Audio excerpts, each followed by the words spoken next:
Hello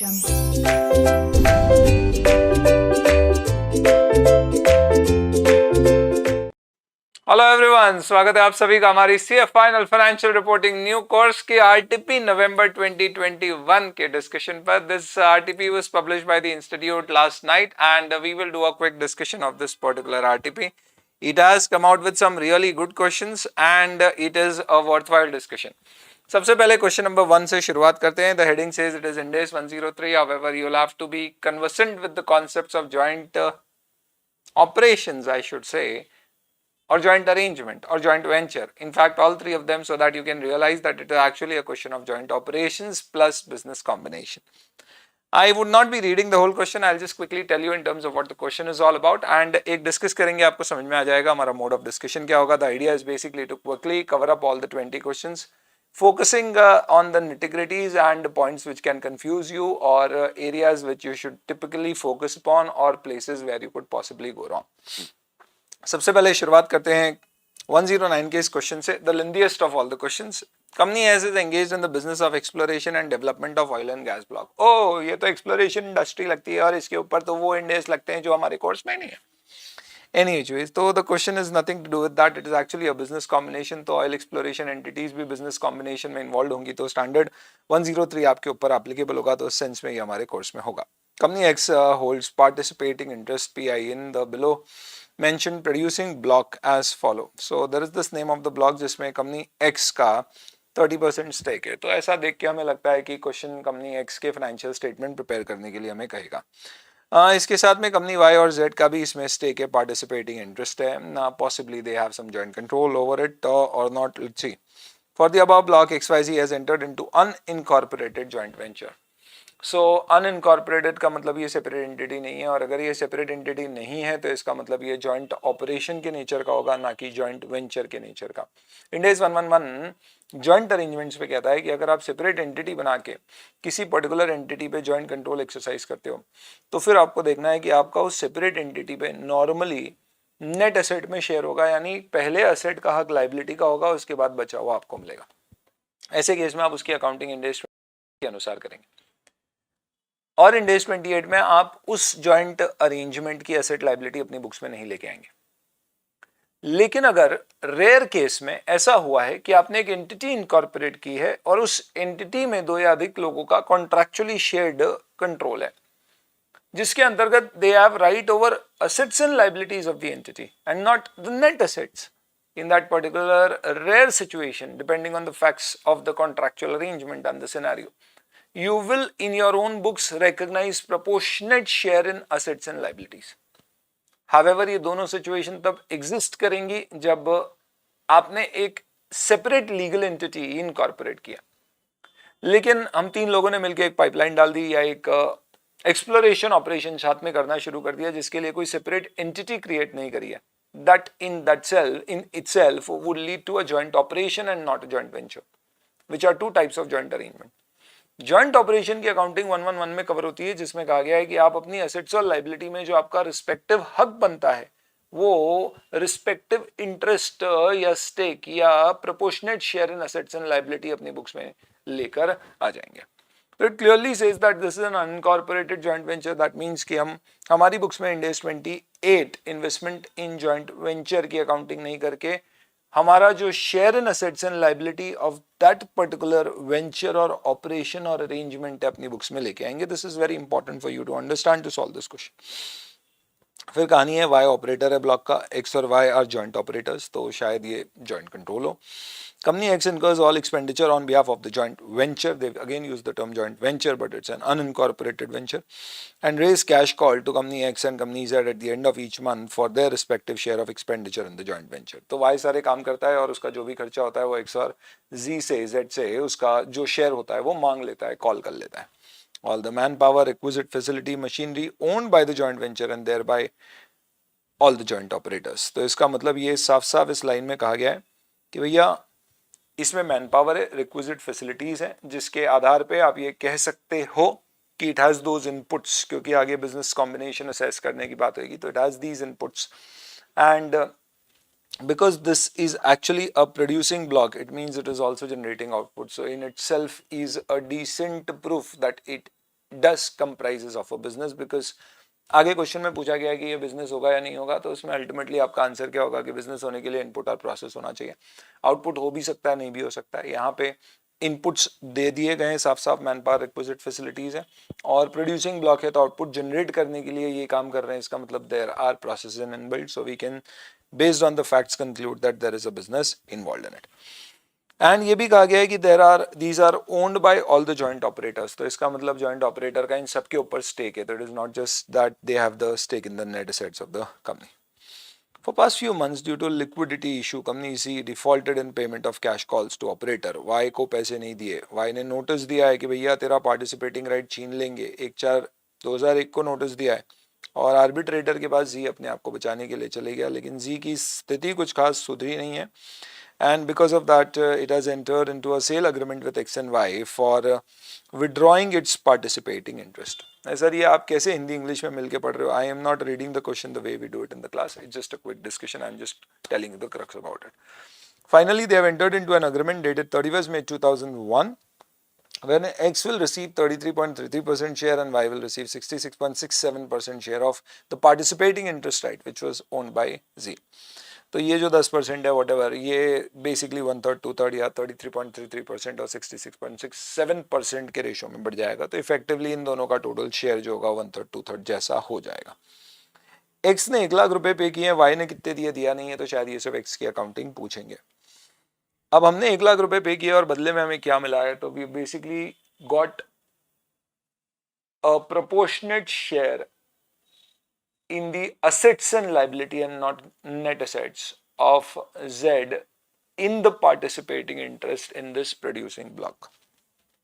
After signing the agreement, Y approached the government of India for modification in the production sharing contract. तो ये basically हमें जो normally oil exploration या कोई भी exploration activities होती हैं तो गवर्नमेंट से लाइसेंस के अंतर्गत होती है, तो ये जो हमारा इंटरेस्ट था गवर्नमेंट ने दिया है, तो इसलिए हमने गवर्नमेंट से अप्रूवल लिया है कि भैया 3 की बजाय अब 2 लोग इसको जॉइंटली ऑपरेट करेंगे। क्या गवर्नमेंट अप्रूवल अपने आप में सब्सटेंसिव माना जाएगा? तो नॉर्मली ऐसे अरेंजमेंट में जब तक स्पेसिफिकली क्वेश्चन कुछ ना कहे हम मानेंगे सब्सटेंसिव है। ये क्या काम में आएगा आगे ट्रांसफर ऑफ कंट्रोल की डेट निकालने के। तो आगे कहा गया गवर्नमेंट ने अप्रूव कर दिया 30 जून को, तो इसका मतलब आपका कॉन्ट्रैक्ट डेट से 1 महीने बाद government has given approval for modification, जिसमें आप जॉइंट ऑपरेटर्स ऑपरेट कर रहे हैं। तो इसका मतलब एक तरह से क्या है, this is actually a case of joint operation where X Y and G were joint operators, G has sold its stake to X and Y in a specified percentage and now X and Y still would jointly control. Sir इसमें तो Y का control आ जाएगा ना, क्योंकि इसका अब 2/3 हो गया, नहीं अगर वो आना होता तो पहले ही आ जाता, तो इसमें contractually agreement sharing of control है, ऐसा अपन मान सकते हैं। बैलेंस शीट एक्स और जी की आपको दी गई है और ये 31 मई और 30 जून की दी गई है। आप बोल सकते हो कि अगर बिजनेस कॉम्बिनेशन का क्वेश्चन हो तो लिए date of acquisition would be 30 June and not 31 May. उसका रीजन क्या है, चलो वील कम टू दैट। अब आपको इन्फॉर्मेशन में क्या दिया गया है, property plant equipment, right of use asset, development capital, work in progress, financial asset में लोन रिसीवेबल है, इन्वेंट्री फाइनेंशियल एसेट में trade receivable, cash and cash equivalent, other current assets, share capital, other equity, non current liability के अंतर्गत we have provisions other liability, current liabilities में financial liabilities हैं जिसके अंतर्गत we have trade payables. Oh my God so many things. आगे fair value of PP और development CWIP owned by company G as per market participant approach, यानी कि market based valuation 5 lakh और 2 lakh respectively है। तो इसका मतलब वैल्यू आपकी 5 लाख है और ये वैल्यू आपकी 2 लाख है। आगे बोला गया है fair value of all other asset liability acquired assume to be at their carrying amount except cash and cash equivalent, cash and cash equivalent are not to be acquired by X as per the terms of agreement. तो भैया cash और cash equivalent हम इसका नहीं ले रहे, यानी वो हमें नहीं मिलेगा, तो उसको अपन हटा देते हैं, ये वाला ये छूट गया हमारा, this is not taken over, else or other assets and liabilities are taken over and the carrying amount is the fair value। Tax rate दिया है, इसका मतलब डेफर्ड टैक्स इफेक्ट होगा, तो 2 ही चीज़ों का फेयर वैल्यू चेंज हुआ है। तो अब आप देखिए ये 2 लाख से बढ़ गई है और ये 1 लाख से बढ़ गई है। अज्यूमिंग इनकम टैक्स में बढ़ानी होगा तो टोटल 3 लाख का इंक्रीज है और 3 लाख के ऊपर अगर आपका टैक्स रेट क्वेश्चन में स्पेसिफिकली दिया है 30%, तो अगर आपके एसेट का कैरिंग अमाउंट ज़्यादा होता है टैक्स बेस से तो DTL बनता है, तो 90,000 रुपये से आपको DTL बढ़ाना पड़ेगा और ये आपके एसेट्स एक्वायर्ड को कम कर देगा। ये पर्टिकुलर लाइन में मुझे बहुत सारी प्रॉब्लम है। इंस्टीट्यूट को मैंने कुछ मेल लिखा है, उम्मीद कोई है नहीं जवाब आएगा, but nevertheless I think this is something which is strange at least for me. और ये जो पूरा क्वेश्चन अपन सॉल्व कर रहे हैं ये इस लाइन के आधार पे मैं सॉल्व करूंगा तो इसका सोल्यूशन कुछ और हो जाएगा. I am solving this basically as per the major facts which are given in the question, not based on this particular point, because this is something which is critically questionable. तो आप इसको rather ignore कर दें क्योंकि इंडेस 28 का reference दे रहे हैं जो प्रैक्टिकली एप्लीकेबल नहीं होगा, because this is not a joint venture, it is actually a joint operation, and joint operations are covered under 111 and 103 if there is an acquisition of stake. Whether the above acquisition fall under business or asset acquisition as per 103. Business acquisition के लिए you have to acquire inputs and processes capable of generating outputs. It looks manpower, equipments पे आपका control, in fact आप वो भी stake ले रहे हो. And it also seems that since it's a producing block there are processes involved, hence it would qualify to be a business combination. Second, acquisition date. Date of transfer of control, usually the date when the contract is done, but if there is any approval pending, unless and until it is non-substantive, the date of approval will be considered at date of transfer of control. Government approval non-substantive नहीं मान सकते, non-substantive यानी कि not significant नहीं मान सकते simple भाषा में. Hence 30th June would be the date of acquisition of control. Journal entries आपको देना है for above mentioned transaction. अब ऑनेस्टली स्पीकिंग सबसे पहली चीज़ थोड़ा सा अगर आपको इसको बैकग्राउंड में समझा दूं, हो सकता है आपके मन में ये सवाल आए अगर आप खास तौर पे ये लाइन पढ़ोगे तो, क्या कि सर कंपनी जी का अगर किसी पर्टिकुलर जॉइंट वेंचर में स्टेक है 10% तो वो अपनी बुक्स में इन्वेस्टमेंट इन जॉइंट वेंचर दिखाएगा और उसका जो net equity of that joint venture में इंटरेस्ट आता है उसको मेजर करेगा. बिल्कुल सही बोल रहे हो आप, पर ये कब, जब इनकॉर्पोरेटेड एंटिटी होती है, जॉइंट वेंचर होता है. यहाँ पे जो हमारा जॉइंट अरेंजमेंट है वो इनकॉर्पोरेटेड एंटिटी नहीं है, सेपरेट एंटिटी नहीं है, इसलिए हम उसकी एसेट लायबिलिटी में अपना शेयर दिखा. Number one. Number two, X, Y और जी तीनों अपना अपना जो स्टेक है वो अपनी अपनी बुक्स में दिखा रहे होंगे. अब इसमें क्या हुआ है, एक्स ने जी से बिजनेस की डेफिनेशन तो फुलफिल हो रही है, उसका इंटरेस्ट एक्वायर किया, तो क्वेश्चन ये उठता है कि क्या इसे बिजनेस एक्विजिशन माना जाता है.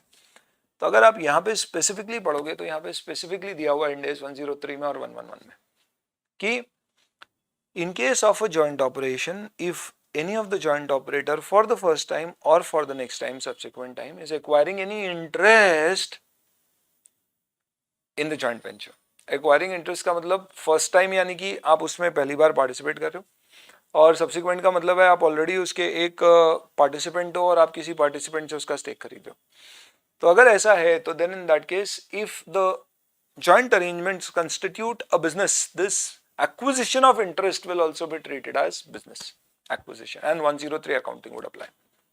हाँ, आप जो ले रहे हो अगर वो बिजनेस नहीं है तो इंटरेस्ट एक्वायर करना भी बिजनेस नहीं होगा.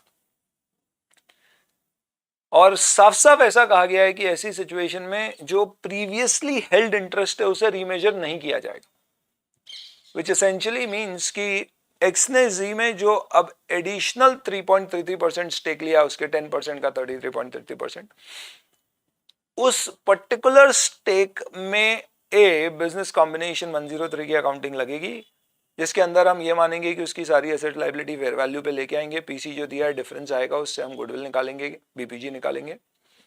बी, इसे स्टेप एक्विजिशन इसलिए नहीं मानेंगे क्योंकि स्पेसिफिकली कहा है कि आपका जो एग्जिस्टिंग स्टेक है आप उसको रीमेजर नहीं करोगे. Hence in this particular case company x की बुक्स में जो बैलेंसेस आ रहे हैं वो एज इट इज रहेंगे और जी के फेयर वैल्यू बैलेंसेस जहां पे भी अवेलेबल है वो फेयर वैल्यू पे अदरवाइज कैरिंग अमाउंट पे हम टेक ओवर कर लेंगे. तो ये लॉजिक से अगर आप टेक ओवर करोगे तो आपको क्या होएगा, ये जितनी एसेट्स हैं उसका आप असेंशियली 33.33% ले लेना. तो 5,20,000, 2,50,000, 30,000, 1 लाख, ये 2 लाख नहीं लेना है, ये 50,000, ये 2 लाख और ये 1 लाख, इन सबका आप 33.33% ले लीजिए.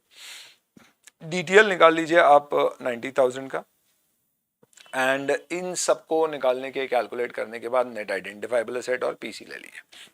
इस क्वेश्चन में आप सॉल्व करेंगे तो पीसी आपका कम आ रहा है और जो डिफरेंस है वो बार्गेन परचेज गेन है जो कि कैपिटल रिजर्व में जाएगा. क्या ओसीआई से रूट करेगा, तो आपको लिखना होगा कि हम दोबारा एक बार फेयर वैल्यूज असेस करेंगे और फिर फेयर वैल्यूज अगर अप्रोप्रिएट आती है तो रीजन देखेंगे.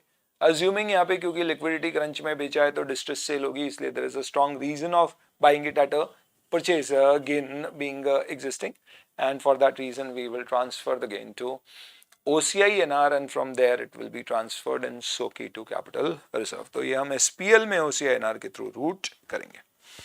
तो जर्नल एंट्रीज आप अकॉर्डिंगली दे देंगे और आपको बोला है बैलेंस शीट कंपनी एक्स की बनाना है as per analysis of part 1. तो पार्ट 1 का एनालिसिस क्योंकि ये बिजनेस कॉम्बिनेशन है तो इसकी फेयर वैल्यू पे आएगी, पर हम खुद रीमेजर नहीं करेंगे, बाद में नोट डाला है. इंस्टीट्यूट ने अपने सोल्यूशन में जो नोट डाला है उसमें surprisingly they have given a note कि ये स्टेप एक्विजिशन नहीं है. क्यों? क्योंकि इसमें आप ऐसा नहीं कर रहे हो कि पहले आपका कंट्रोल नहीं था और अब आप कंट्रोल एक्वायर कर रहे हो. To my personal opinion that notation is not appropriate. Ideally, it is specifically given that whenever you basically acquire in a joint arrangement, a joint operator acquires another interest in that joint arrangement, then A, if that joint arrangement is a business, it will be accounted for as a business combination. All principles of business combination 103 would apply. However, the existing interest would not be remeasured. Specifically Ind AS 111 में दिया गया है. पूरे इस answer में 111 का reference नहीं दिया है. तो सोल्यूशन जो दिया गया है उसमें जो रेफरेंसेस हैं, जो रीजनिंग दी गई है वो प्लस ये जो फोर्थ पार्ट है ये थोड़ा सा क्वेश्चनेबल है. Now based on other part of the question is what we have discussed the answer. चलिए, तो a pretty interesting and new different kind of a question. हालांकि सही बताऊं तो क्वेश्चन को सिर्फ ये फोर्थ वाला पैराग्राफ लिख के डिफिकल्ट कर दिया, अदरवाइज डायरेक्ट है, आप कर सकते हैं इसको इजीली सॉल्व. चलिए, Ind AS 1 पे आते हैं. Is offsetting permitted under following circumstances. Ind AS 1 में ऑफसेटिंग 4 केसेस में 4 रूल्स हैं उसके, अपन क्लास में देखते हैं कई बार. Provision on assets like provision for bad debt, impairments, depreciation को असेट से राइट ऑफ करना ऑफसेटिंग नहीं कहलाती.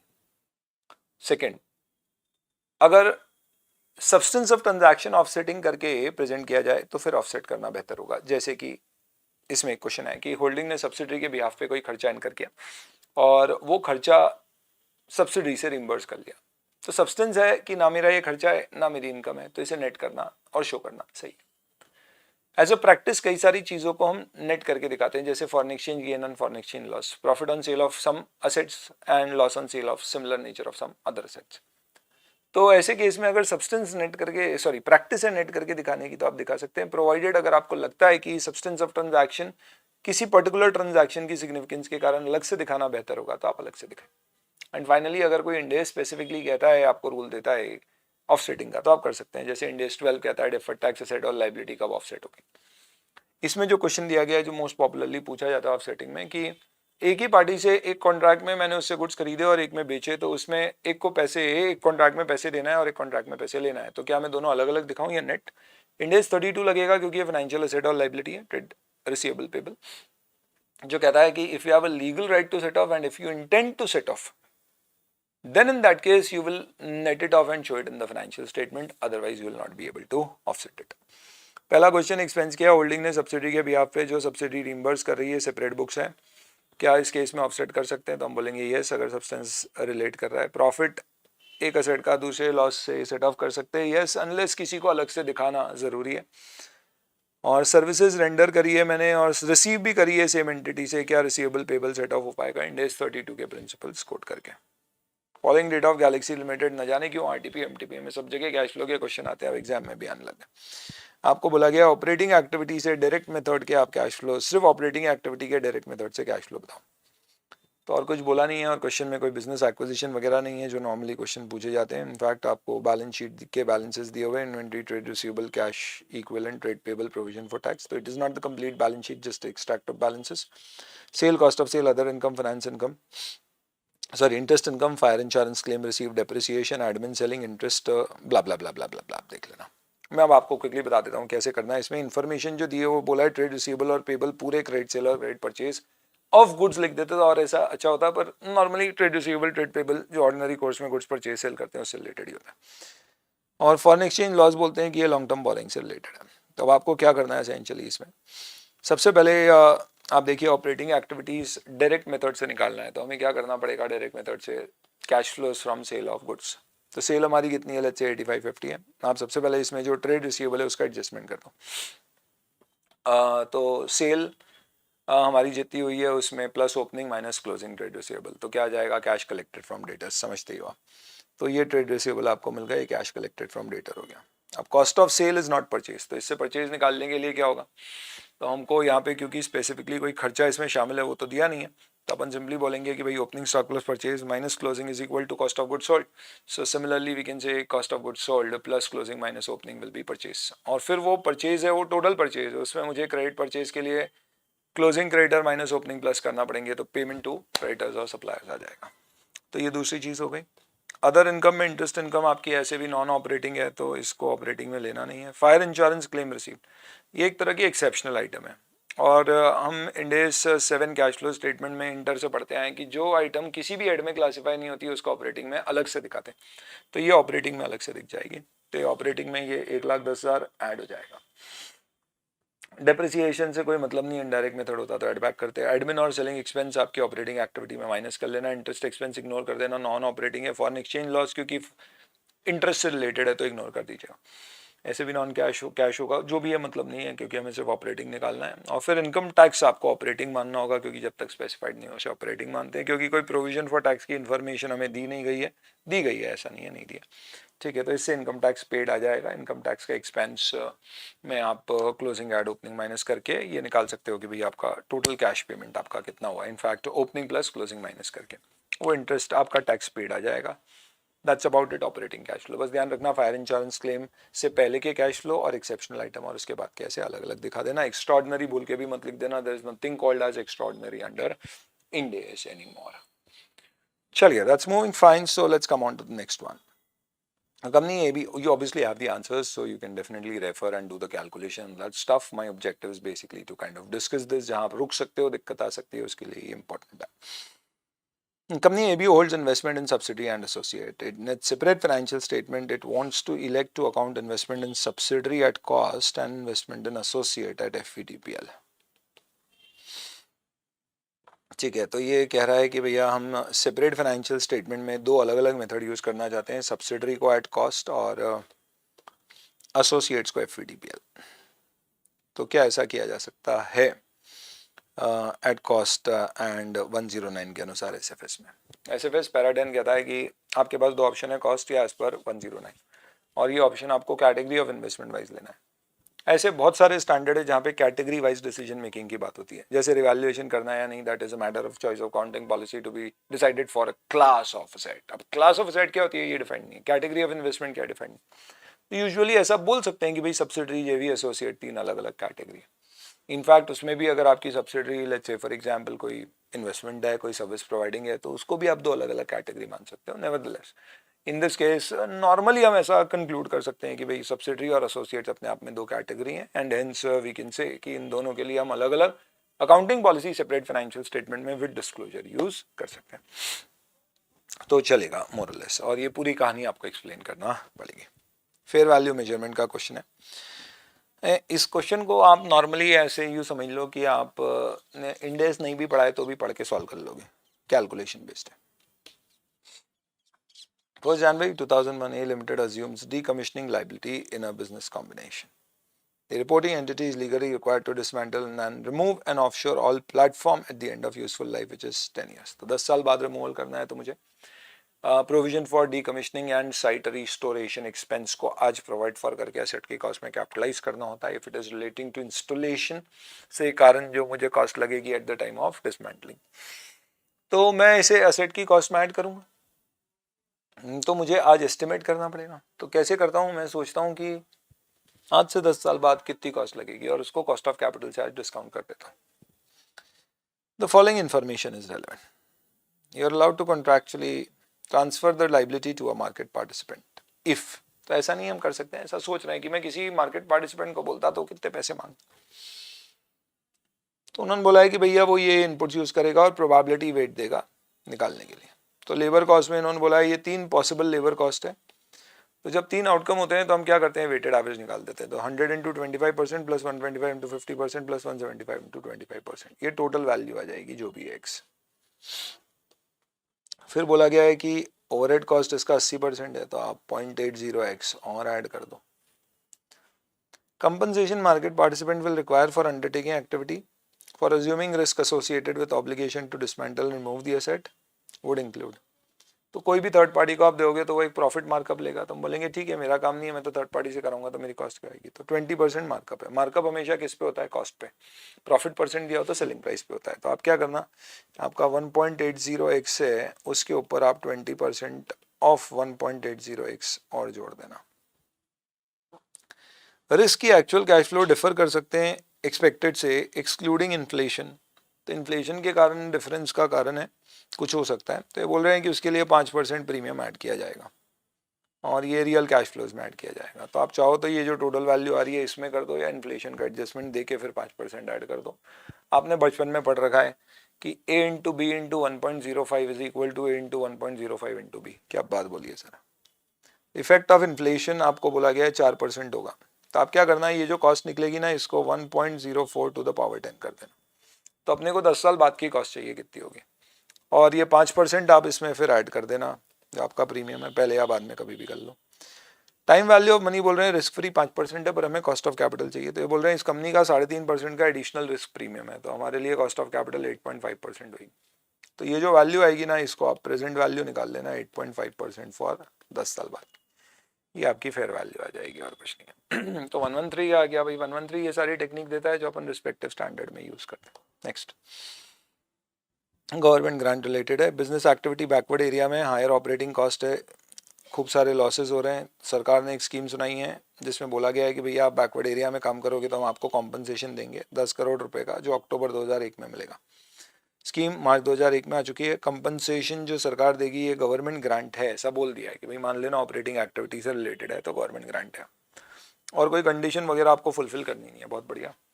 तो आप बताइए P&L में आप कब रिकॉर्ड करोगे? सिंपल है। इंड AS 20 कहता है government grant should be recognized when conditions relating to the grant are certain to be fulfilled and the grant is certain to be realized.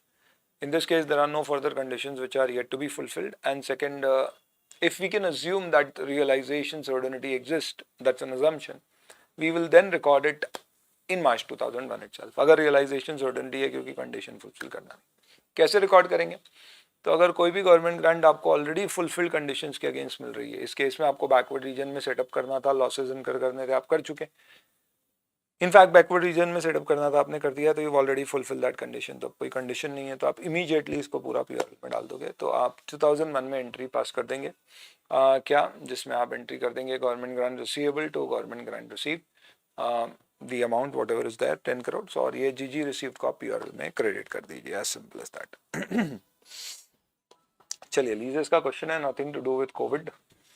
Company has entered into lease agreement retail store 1st April 2001, 10 years, 56,000 per annum payable in arrear. Company recognized lease liability of this using 9.5% on 1st April 2001. बढ़िया। तो आपको ये calculate करके दे दिया।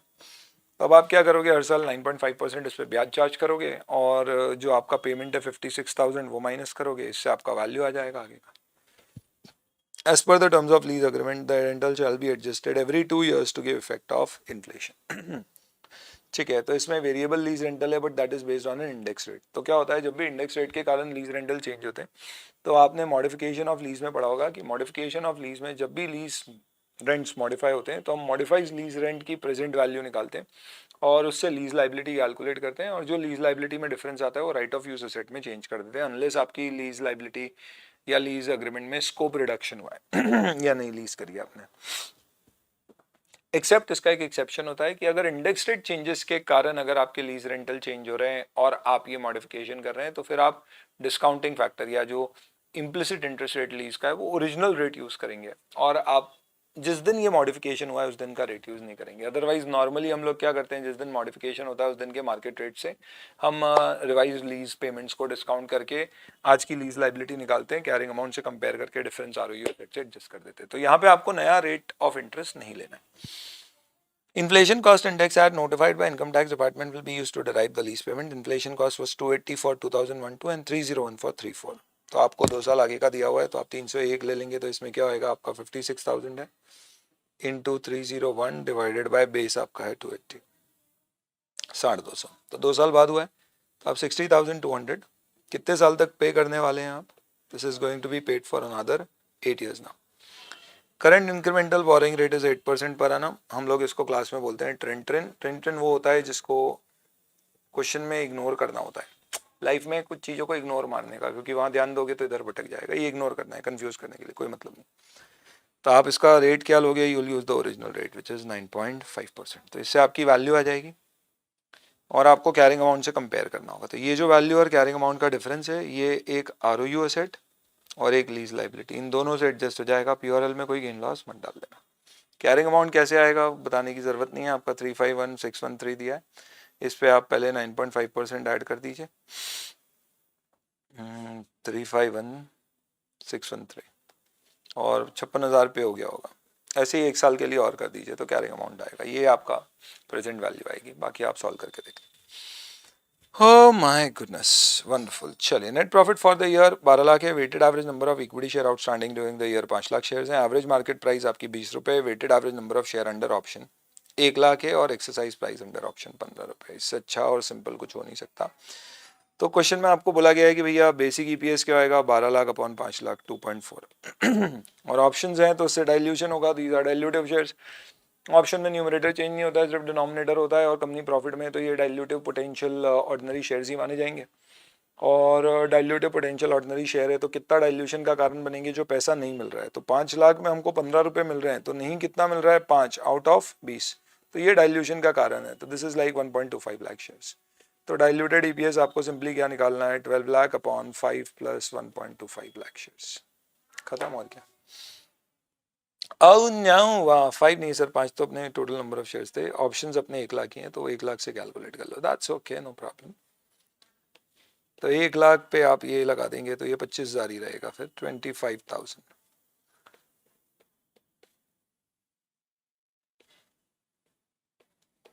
तो ये ऐसा हो जाएगा, ये डाइल्यूटेड EPS आ गया। चलिए नेक्स्ट, निक्का लिमिटेड। निक्का है नहीं, निक्का टर्म लोन 620 लाख। ये फाइनल होल्ड कोर्स का क्वेश्चन है, कुछ भी नहीं है, सीधे सीधे देख लेना है। 620 लाख का है, इसमें 510 लाख, 54 लाख और 56 लाख क्वालिफाइंग असेट में खर्च हुआ है। इन्होंने बोला है सब्सटैंशियल पीरियड 12 महीने मानते हैं, इसको 13 महीने लगे। अब देख लेना, मैंने देख लिया था, मेरे को फटाफट आपको बताना है एक बार इसलिए। तो आप इन सब का टोटल लगाओगे तो ये इफेक्टिवली कितना हो जाएगा, बेसिकली 110 एंड लाइक 6। तो all this taken together 510 plus 54 और 56 वर्किंग कैपिटल में टोटल 620 होता है। और आपका क्वेश्चन में 68.2 लाख का इंटरेस्ट दिया हुआ है, तो 620 के लोन पे 11% कैपिटलाइजेशन रेट आ जाएगा। तो आप या तो चाहो तो ये रेट निकाल के 54 और 510 पे कैपिटलाइज कर दो, या आप अलोकेट कर दो कि भैया 510 प्लस 54 564:56। तो आपकी टोटल 68.2 को ऐसे अलोकेट कर दो। ये वाला जो पोर्शन है ये PRL में जाएगा, वर्किंग कैपिटल है, और ये बोरिंग कॉस्ट है, कैपिटलाइज हो जाएगा, क्वालिफाइंग एसेट है। बाद में बोला है कि अगर 11 महीने में ही वर्क कंप्लीट हो जाता है और हमारे लिए सब्सटैंशियल पीरियड 12 मंथ्स है तो क्वालिफाइंग एसेट नहीं है, तो पूरा ही खर्चा PRL में चले जाएगा। इससे सिंपल सवाल नहीं हो सकता था। फ्रेंचाइजी रेस्टोरेंट चेन से 1 करोड़ रुपए में खरीदी है 10 साल के लिए, क्या इंटेंजिबल एसेट एंड AS 38 में बुक हो सकता है? थ्योरी क्वेश्चन है, आपको प्रोविजंस देना पड़ेंगे। You will have to first start with saying that and AS 38 says that you can recognize an intangible asset if it meets the condition of identifiability, which is basically one, when it is separable or arises from a contract. In this particular case, it is arising from a contract, so it meets the condition of identifiability. There are other conditions that it should be having, basically it should be able to generate future economic benefits and cost should be measurable in order to recognize it. So in this case, assuming that future economic benefits enterprise is expecting to flow to the enterprise and the cost is measurable, it should be recognized as an intangible asset because it is not a license and hence is not having a physical substance. तो definition intangible asset की आप चाहें तो दे देंगे और 10 साल में amortize कर दो, और क्या बोलेंगे। चलिए अगला, इसको मैं important मार्क कर रहा हूँ, not because multiple times institute पूछ चुका है, so I particularly feel that this is something which you can sooner or later maybe expect already, हालांकि एग्जाम में एक बार आ भी चुका है, अभी रिसेंटली है। 1 April 2001 parent subsidy limited, PS limited छोड़ो, PS लिमिटेड 6000, ये होल्डिंग सब्सिडी ऐसे भी नहीं है। 9% convertible debenture with a face value of 100 each, maturing on 31 March 2006, 5 साल का है।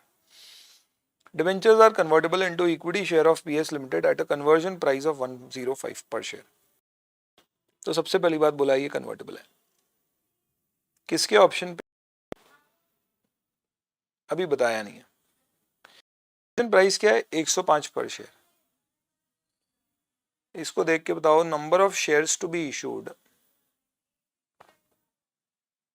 फिक्स होंगे या वेरिएबल? अभी लाइव टेलीग्राम पे पोल करता, मेरे बच्चों से पूछता, नेवरदलेस।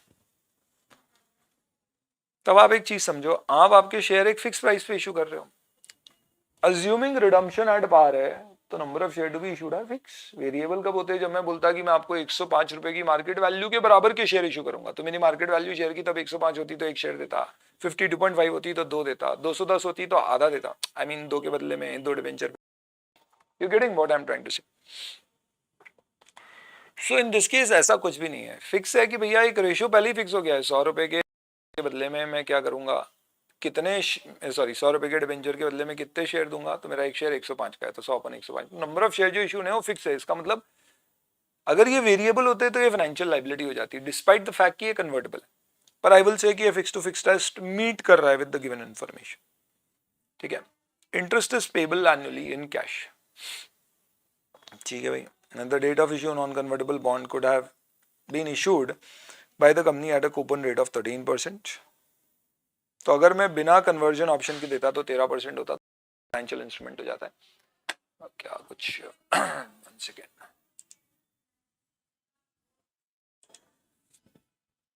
चले, आई थिंक कुछ लूज कनेक्शन का इशू है, नेवरदलेस।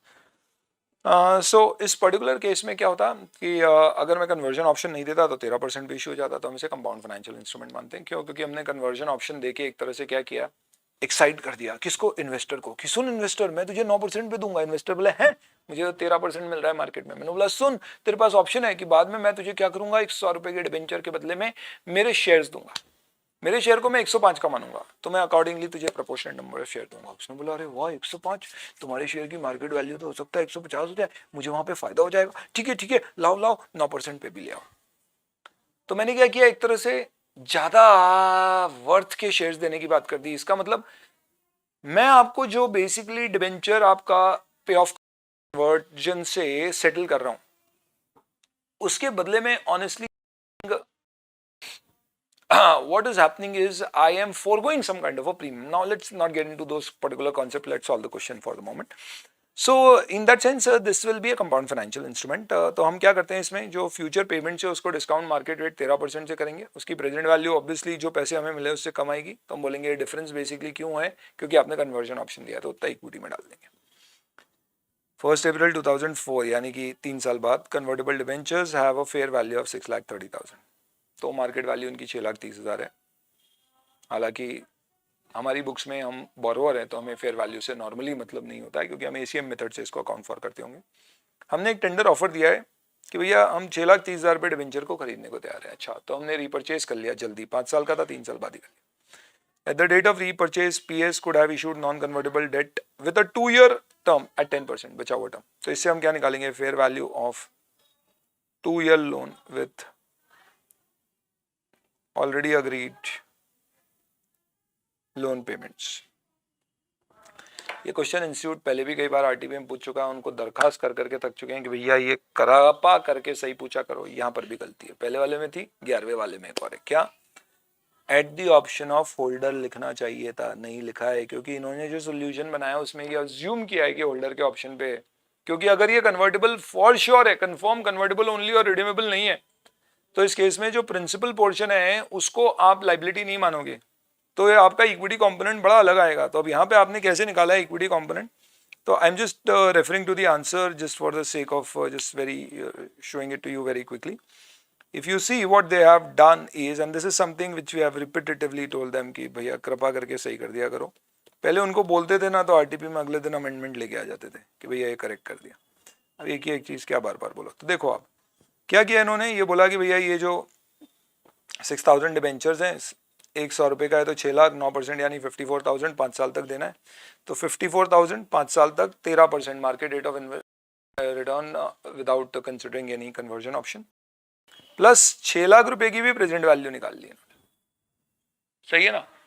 इसका मतलब इन्होंने इसको लाइबिलिटी कंपोनेंट माना है। ये कब मानेंगे, जब ऑप्शन होल्डर के पास है। अगर कंपनी के पास होता या कन्वर्टेबल ओनली होते तो ये नहीं कंसिडर किया जाता। This is what I was saying. तो ये आपने प्रेजेंट वैल्यू ऐसे निकाल ली, आपको पैसे 6 लाख मिले तो ये इक्विटी, ये तो सिंपल है, ये तो डेट ऑफ इनिशियल रिकॉग्निशन पे ही अकाउंटिंग हो गई। अब 3 साल बाद क्या होगा समझना आप, मैं इसका कॉन्सेप्ट समझाता हूँ पहले आपको। देखो आप 5 साल बाद या कन्वर्ट करते रिडीम करते कोई प्रॉब्लम नहीं है, 3 साल बाद आपने इसको जल्दी पे कर दिया, तो मुझे बताओ जल्दी पैसा देते समय पैसे ज़्यादा देना पड़े होंगे, इसका कारण कौन है? लाइबिलिटी या कन्वर्जन ऑप्शन? शेयर की मार्केट प्राइस अगर खूब बढ़ गई है तो आप डरोगे कन्वर्जन से, तो आप क्या बोलोगे, यार आज ज़्यादा पैसे ले लो और आज कन्वर्ट कर लो। जब तक ज़्यादा नहीं लोगे लोग लेंगे नहीं और मानेंगे नहीं, वो बोलेंगे हम तो 5 साल तक होल्ड करके क्या करेंगे, शेयर खरीदेंगे। दूसरा, अगर आपको लगता है कि मार्केट में कम ब्याज पे लोन मिल रहा है और आज आप बोलोगे कि भैया इसकी जो भी आपकी क्या है, तो कम ब्याज पे मार्केट में लोन मिल रहा है और आप बोलोगे कि यार ये मैंने आपसे लोन लिया था, मैं आज उसको पूरा रीपे करना चाहता हूँ, प्रीपेमेंट। तो डिबेंचर में प्रीपेमेंट ऐसे होता नहीं। अच्छा आप बताओ, क्या आप प्रीपेमेंट एक्सेप्ट कर लोगे अगर मैं प्रिंसिपल प्रीपे कर दूंगा? नहीं। आप क्या बोलोगे, नहीं मैं 5 साल तक होल्ड करूंगा क्योंकि 5 साल का पीरियड है इसमें, क्योंकि आपको मेरे इसमें 13% ब्याज मिल रहा है, जबकि मार्केट में ब्याज की दर क्या है, थोड़ी सी कम है। तो आप समझो किसके लेता है ये लोन, कन्वर्जन ऑप्शन के। तो 13% पर मिलता, अभी मार्केट में बिना कन्वर्जन ऑप्शन के 10% पे मिल रहा है। तो आप समझना, मैं आज इसे रीपे करने अगर जाऊंगा ना तो लोग ज्यादा पैसे मांगेंगे, वो नहीं बोलेंगे, वो बोलेंगे नहीं 2 साल बाद करना, मैं ज्यादा ले ले पर यार आज रीपेमेंट ले ले। तो इसका मतलब क्या है, मुझे ज्यादा पैसे देना पड़ रहे हैं बिकॉज मार्केट रेट कम हो गया है मेरे लिए, तो इसके लिए मुझे यहाँ पे भी लॉस है। तो मेरे लॉस के 2 कारण हो सकते हैं, एक शेयर की प्राइस बढ़ना और एक मार्केट रेट गिरना, जिस कारण से मेरा लोन मुझे महंगा पड़ रहा है। अब प्रॉब्लम यह है कि फाइनेंशियल लाइबिलिटी के डी रिकॉग्निशन का जो लॉस होता है वो पीआरएल में जाता है और इक्विटी के डी रिकॉग्निशन का लॉस इक्विटी से एडजस्ट होता है। फॉर दिस पर्टिकुलर रीजन हमारा डेट ऑफ सेटलमेंट हो रहा है, उस दिन हमें क्या करना पड़ता है, we have to do this particular adjustment. what adjustment you have to do? So essentially on this particular date you will have to basically, तो हमारे इंडेस 32109 फैक्ट का बेसिक फंडामेंटल है कि भाई हम कभी भी गेन लॉस निकालेंगे या फेयर वैल्यू निकालेंगे तो लाइबिलिटी की निकालेंगे या असेट की निकालेंगे, financial liability financial asset. Equity की कभी फेयर वैल्यू नहीं, वो बैलेंसिंग फिगर है। तो आप क्या करो, ये 6,30,000 रुपए में आप ये निकाल लो कि लाइबिलिटी की फेयर वैल्यू कितनी है, वो निकाली जा सकती है। आपको अगले 2 साल में अगर आपने लोन बिना कन्वर्जन ऑप्शन के लिया होता तो 13% ब्याज, 6 lakh into 13%, this is the interest which you have paid for the next 2 years, and then 6 lakh rupee principal, discount this with 10%, this is the current date value, this is termed as the fair value of the financial liability as per the current market terms, तो current fair value। और ये जो carrying amount है, तो obviously बात है ये 10% से डिस्काउंट करोगे तो वैल्यू ज्यादा आएगी, 13% से कम आ रही थी, तो यानी आपकी लाइबिलिटी बढ़ गई है। तो ये जो है, ये लॉस क्या है, ये बेसिकली आपके पीआरएल में जाएगा। तो आपने जो टोटल 6,30,000 पे किया है, उस 6,30,000 से आप क्या करोगे, तो 2 बैंक 630 होगा, डेबिट लाइबिलिटी जो कैरिंग अमाउंट आ रहा है, ये जो लॉस निकाला है डेबिट, और बचा हुआ जो भी लॉस है उसको इक्विटी से एडजस्ट कर देना, डे 1 की इक्विटी, और ये एडजस्टमेंट के बाद जो इक्विटी बचेगी उसको रिजर्व में डाल देना। I hope I have explained you the concept well, and based on this particular concept then you will be able to kind of solve the question and you will be able to interpret the solution as well. Obviously the objective is not to solve each and every particular answer, the objective is to conceptually discuss it. That's wonderful। 101 आपका एक तरह का theoretical question है जिसमें कहा गया है कि 101 में स्पेसिफिकली कहा जाता है कि डेट ऑफ ट्रांजिशन पे 4 रूल्स फॉलो करना होते हैं। All assets and liabilities which are recognizable as per Ind AS should be recognized, which are not recognizable should not be recognized। वो पॉइंट यहाँ मिस कर गए ये लोग। Third, asset liability and equity, equity शब्द सिर्फ तीसरे पॉइंट में यूज होता है, का classification as per Ind AS होगा और मेजरमेंट असेट और लाइबिलिटी का एज पर Ind AS होगा। इन चारों के इन्होंने एग्जाम्पल्स मांगे, दे दीजिएगा, आप थ्योरी क्वेश्चन है देख लीजिएगा। चलिए क्लास में डिस्कस भी करते हैं, इनफैक्ट अपन ने ड्रोन चार्ट में भी बना रखा है, इसको क्लास में लिखते भी हमें एग्जाम्पल लिखवाता भी हूँ समझाने के लिए। ऐसा क्वेश्चन भी दिया हुआ है आपके स्ट्राइकर में, जो एफआर की स्ट्राइकर है, जबकि ये मॉड्यूल में नहीं है। क्यों दिया हुआ है, क्यों, क्योंकि ये आया है उठ के कहाँ से, एजुकेशन मटीरियल से, क्लैरिफिकेशन बुलेटिन से, ICI के, तो ये वहाँ से क्वेश्चन आए जो अपन ऑलरेडी क्लास में कर चुके हैं। पर नहीं भी क्या होता तो आप समझ लेते हैं, ऐसे थ्योरी क्वेश्चन कभी आ सकते हैं। Any which ways, non current asset held for sale discontinued operation, 28 फरवरी वैलेंटाइन महीने में, एक्सेस कमिटेड, कमिटेड काय में, to following plans, to sell a property after completion of certain renovation to increase its value prior to selling it, the renovations are expected to be completed with in a short span of 2 months। Non current asset को held for sale तभी classify करोगे जब आप उसे present condition में बेच रहे हो। अगर आप सोच रहे हो कि आप उसको मरम्मत करा के बेचोगे तो अनलेस एंड अनटिल वो मरम्मत एक कस्टमरी है, नॉर्मल सी है, तो बात अलग है, अदरवाइज आपको मानना पड़ेगा ये अभी असेट हेल्ड फॉर सेल नहीं है। इसमें बोला गया है कि भैया ये रेनोवेशन कंप्लीट कब होगा, 2 महीने में, यानी कि 31 मार्च के बाद कंप्लीट होगा, तो ये प्रेजेंट कंडीशन में सेलेबल नहीं है, तो ये अभी non current asset held for cell 31 मार्च के फाइनेंशियल स्टेटमेंट में क्लासीफाई नहीं होगा। सेकंड वाले में बोला है कोई कमर्शियल बिल्डिंग है, ऑलरेडी उसमें एक वेकेंट बायर टेनेंट है और हम उससे वेकेट कराएंगे और बेच देंगे। वेकेट कराना एक नॉर्मल कस्टमरी प्रोविजन है और हाईली प्रोबेबल बिक जाएगा, तो इस केस में हम इसको अभी हेल्ड फॉर सेल क्लासीफाई कर देंगे, क्योंकि इसमें विकेट कराने का जो कंसेप्ट है वो सिर्फ कस्टमरी है। ठीक है जी, सिंपल है। ये आपका इंडेस 115 के डिस्काउंट के एलोकेशन का है, इसका एग्जाम में भी क्वेश्चन आया था। इन्होंने तीन बेसिकली आपको it's like you can say a bundled cell, जिसमें आप सॉफ्टवेयर, हार्डवेयर और एसेसरी बेचते हो 50, 1 लाख और 1 20 पे। इसमें बोलते हैं कि नॉर्मली क्या होता है, एसेसरी ए और हार्डवेयर एच साथ में 1 लाख में बिक जाता है, और हमने इन तीनों को साथ में 150 पे बेचा है, तो डिस्काउंट कैसे एलोकेट होगा।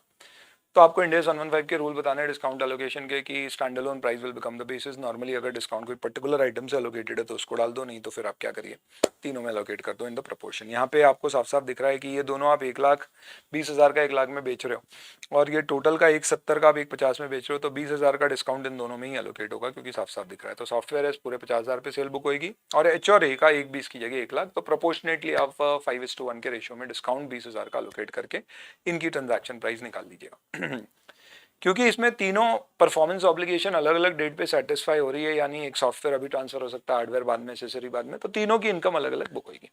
बाद में इसी में क्वेश्चन बोला गया है कि हार्डवेयर और एसेसरी साथ में ही बुक होनी है, तो फिर आप अलग अलग से ना भी दिखाओ, टोटल सेल एक साथ ही दिखा दो, 1 लाख की दिखानी है तो क्या फर्क पड़ता है, ऐसे भी डिस्काउंट एलोकेट इसमें दोनों में ही हो रहा है। चलिए, हाँ, NDDA owns 250 ordinary shares of company XYZ, an unquoted company. Company has a total share capital of 5,000 share with a nominal value of 10 rupees. Entity XYZ after tax maintainable profit are estimated to be 70,000 per annum. Appropriate price earning ratio determined in publishing industry is 15 before lack of marketability adjustment. अच्छा, ये बोल रहे हैं भाई price earning ratio कितना है market में, 15। Before lack of marketability adjustment का मतलब क्या है, कंपनी है या अनकोटेड है, यानी कि अनलिस्टेड कंपनी। अभी क्या होता है ना, अनलिस्टेड कंपनी के केस में प्रॉब्लम ये होती है कि आपके शेयर्स की ट्रेडिंग कम होगी, तो इस कारण से आपका प्राइस अर्निंग रेशियो थोड़ा कम हो जाएगा, लोग आपको कम पैसे देंगे क्योंकि लिक्विडिटी कम है। तो ये बोल रहे हैं कि discount for marketability adjustment is 20%। तो इसका मतलब आप क्या करो, आपका प्राइस अर्निंग रेशियो इसका क्या मान लीजिए, 12। Price earning ratio into EPS is value पर शेयर। तो अगर आपको ईपीएस निकालना है तो क्वेश्चन में कैसे निकलेगा, कंपनी के प्रॉफिट है 70,000 पर ईयर, अज्यूमिंग ये profit attributable to ordinary share holder है, नोट लगाया नहीं है इन्होंने, सोल्यूशन में लगा देना चाहिए। 14, तो आपकी earning per share into price earning ratio से वैल्यू पर शेयर आ जाएगी कितनी, 140 और 28, 168 पर शेयर। तो आपके पास टोटल शेयर है, उसकी टोटल की फेयर वैल्यू कितनी आ जाएगी, 250 इंटू 168, जो ठीक है। ध्यान रखना दोस्तों कि अनकोटेड अनलिस्टेड शेयर भी फेयर वैल्यू पे इंडेक्स 109 में मेजर होते हैं, आप कॉस्ट पे मेजर कर ही नहीं सकते भले ही अनलिस्टेड है। वैल्यू अगर आपकी लेवल 3 इनपुट पर बेस्ड होगी तो हो सकता है उसमें डिस्क्लोजर ज़्यादा देना पड़े, लेवल 2 पे है तो थोड़े देना पड़े, बट वैल्यू फेयर वैल्यू पे ही होगा, ठीक है।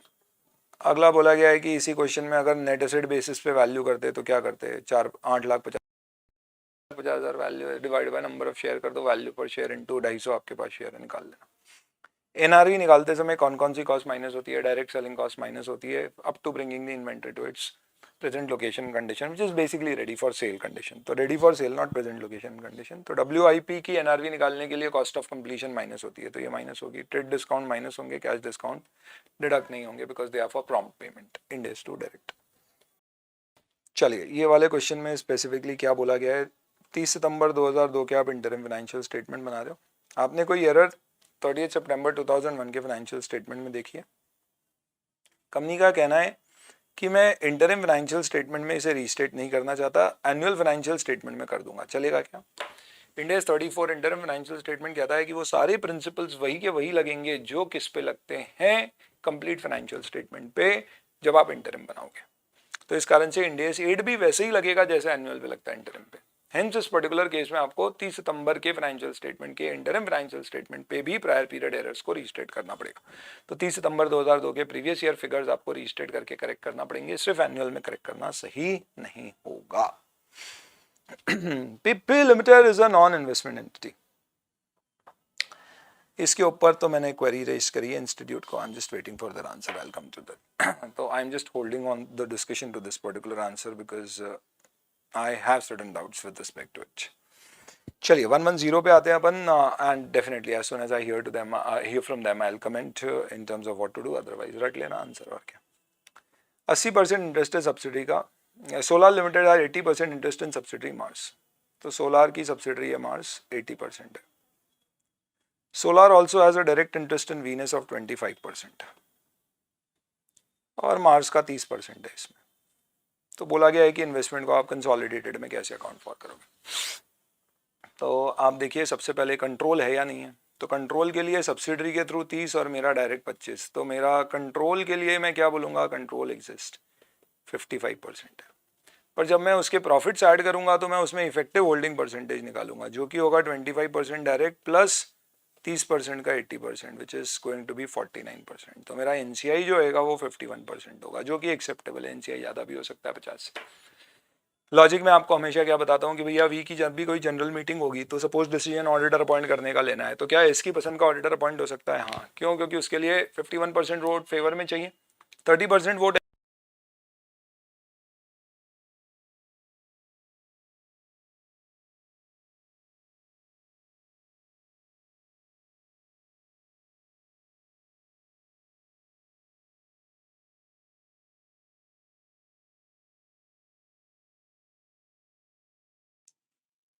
Chale, I'm sorry, some loose wired connection. Nevertheless, so cool.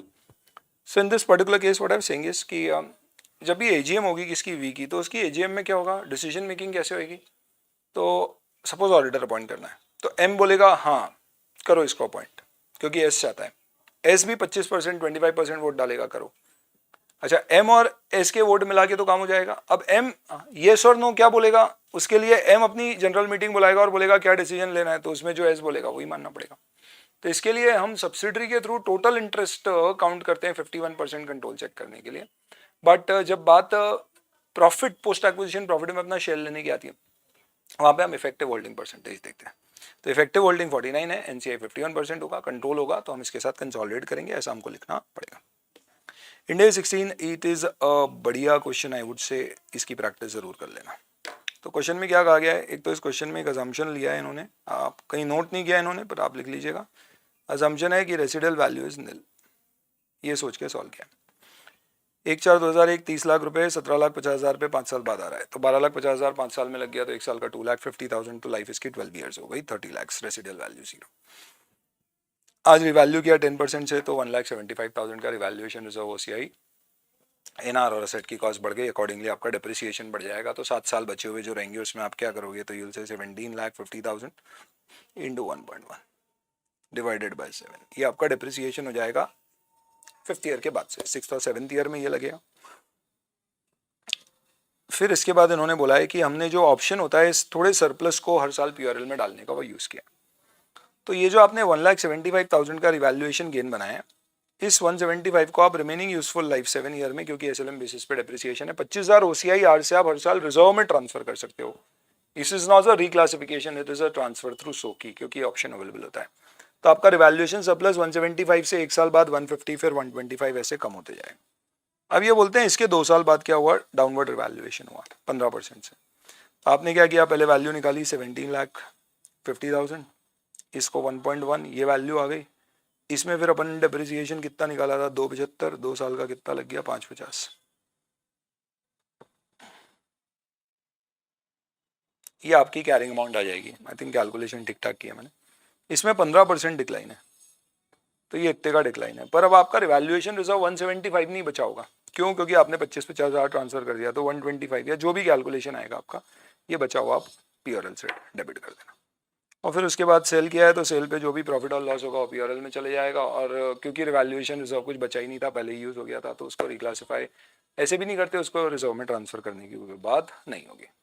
चलिए जी, thank you very much. I hope this was a useful session. The idea was basically just to kind of quickly cover up the RTP, so that if you have any doubts at any particular points or places, that can get covered quickly.